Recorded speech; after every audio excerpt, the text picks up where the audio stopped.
लोकांच्या गर्दीत असूनही मी एकटा आहे. माझ्याशी बोलणारं कोणीच नाही, आणि जरी असलं तरी मला कोणी समजून घेत नाही.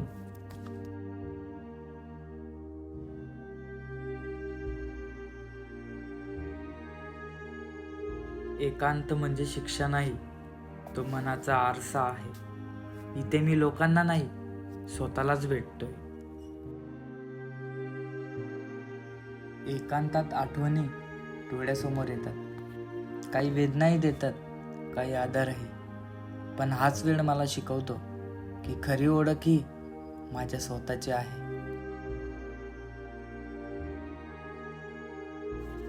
एकांत मला एकटा करत नाही, तो मला पूर्ण करतो.